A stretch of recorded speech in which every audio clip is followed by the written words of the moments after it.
This is Dustin from Powerhouse Motorsports. Today we're going to talk about how to find the right size helmet. First, we're going to talk about helmet ratings. These are safety ratings. You'll either be DOT rated or SNELL rated. The difference between these two ratings, some people mistakenly think that SNELL is a better rated helmet.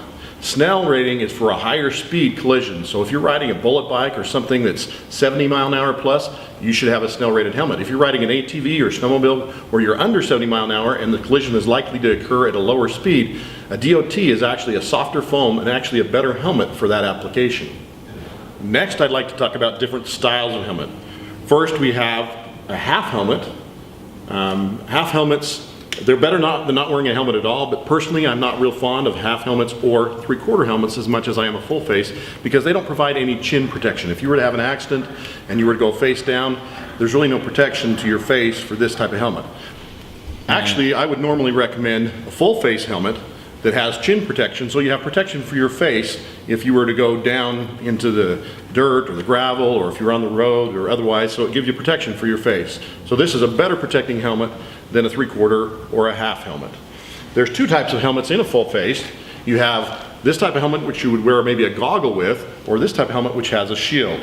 If you're riding a street bike, you would probably pick this type of helmet where you can have a shield and protect from the bugs and the cold. If you're riding an ATV or a snowmobile, you'd be more likely to use this style of helmet with a little better breathing, a little better airflow, and you're going at a lower speed. One of the most important things is to select the right size of helmet. There's three basic sizes for the shell. You have youth shells, then you have adult smaller shells, which would generally be small through large or extra small through large. Then you have the larger shell, which usually goes extra large and larger. It's important to select the right one because you want the lightest helmet possible. So for a youth, you want to keep them in a youth helmet or a youth size helmet as long as possible. Then as they grow into the other ones, move them in, but not any sooner than that, because you want the lightest helmet possible, especially on a child or a youth. Here are some things to look for to make sure a helmet fits properly. When you put the helmet on, you want to make sure it's comfortably snug.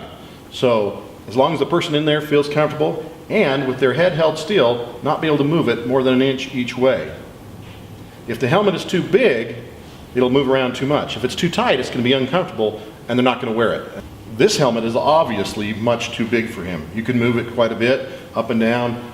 That would not protect him well. This helmet is obviously too small. His cheeks are bulging out, he's uncomfortable, turning red, and if it's not comfortable for him, he isn't going to wear it.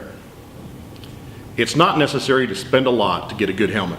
As long as it has at least a DOT rating if you're riding under 70 mile an hour, or a SNELL rating if you're riding over 70 mile an hour, you can get a good helmet for a reasonable price. So make sure you get the right helmet that fits right and works for your application, and make sure you wear a helmet and keep the rubber side down.